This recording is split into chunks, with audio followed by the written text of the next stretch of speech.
महाराज मैं एक दरवाजे से निकला तो वहां बोर्ड लगा था दीन दुखियों के सहायताकार।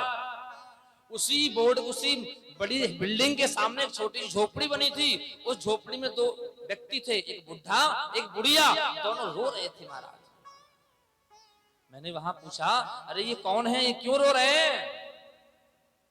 तो वहां एक व्यक्ति कहता है महाराज बोर्ड पढ़ो क्या लिखा है।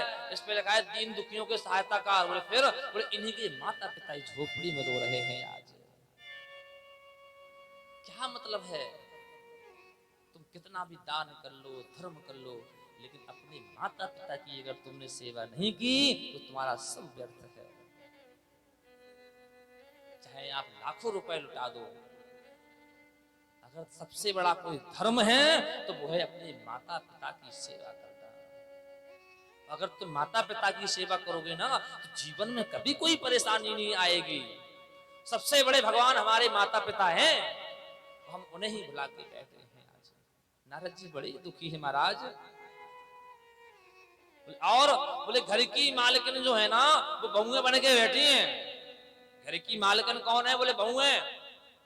तो सनत कुमार कहते हैं नारद बाबा से तो अच्छा है, आजकल की जो बहुएं पढ़ी लिखी आ रही हैं, होशियार आ रही हैं, अगर वो घर की मालकी करती है तो इसमें क्या बुरा है? लेकिन हाँ मालकिन तो बहुएं रहे, लेकिन जब कोई अच्छा कार्य हो, कोई नया कार्य हो या कुछ करना हो तो अपने बड़ों या बूढ़ों से सलाह लें। नारद बोले बस यही तो विडंबना है। बोले फिर? बोले बड़ा सुंदर संकेत देते हैं।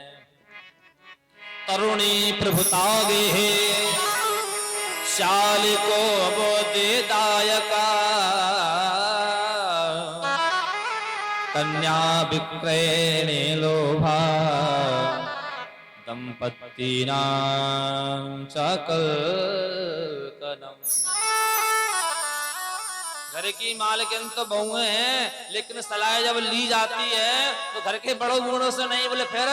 ससुराल से साले साहब को बुलाया जाता है।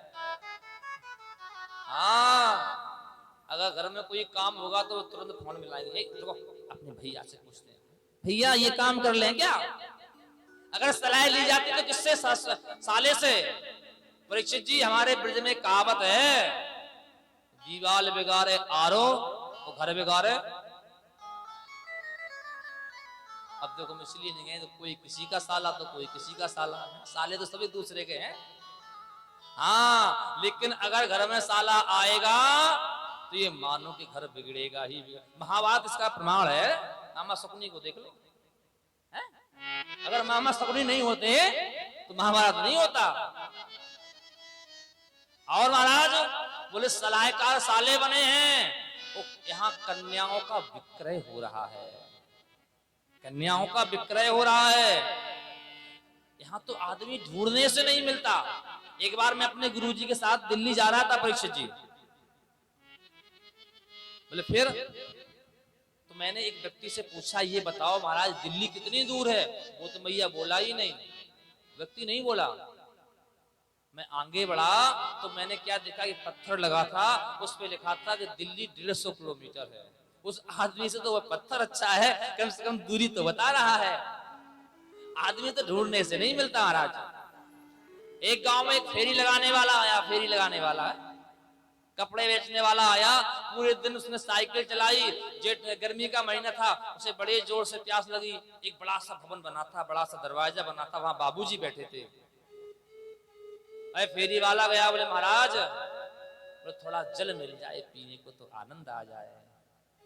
अखबार पढ़ रहे थे महाशय, ऐसे देखा जाने कहां कहां से चले आते। बैठ जाओ, जब कोई आदमी आएगा तो जल पिलवा देंगे।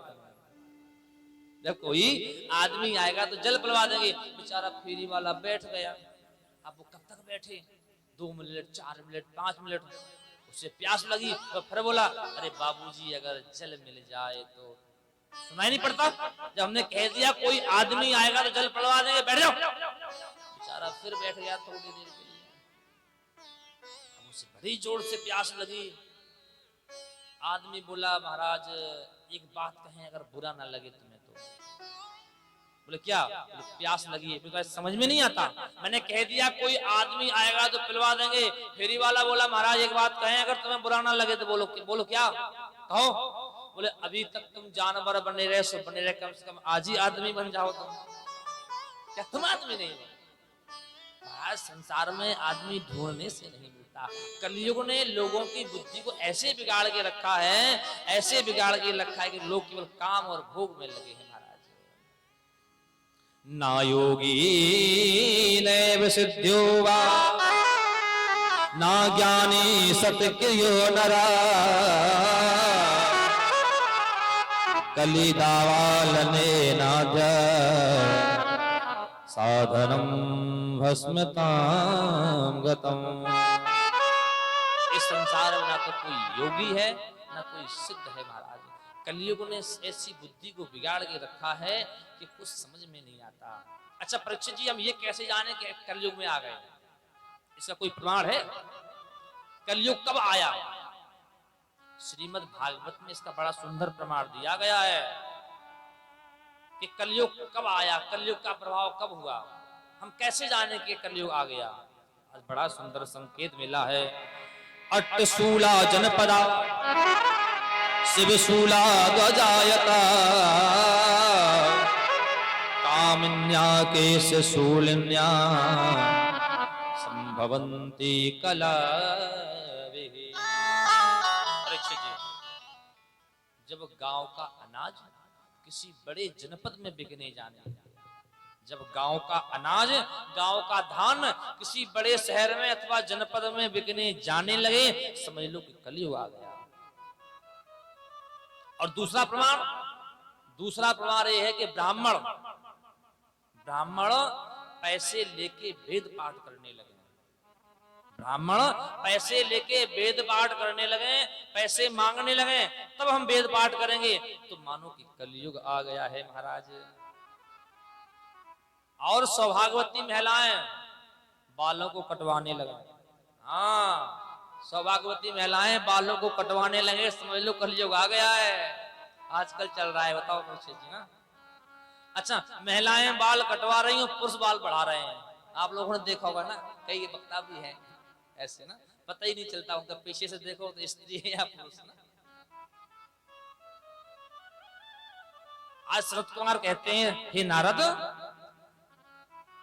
और जब स्त्रियां काम के बस होके, लोभ के बस होके पैसा कमाने लगे, तो समझ लो कि कलयुग आ गया महाराज। बोलो वृंदावन बिहारी लाल की।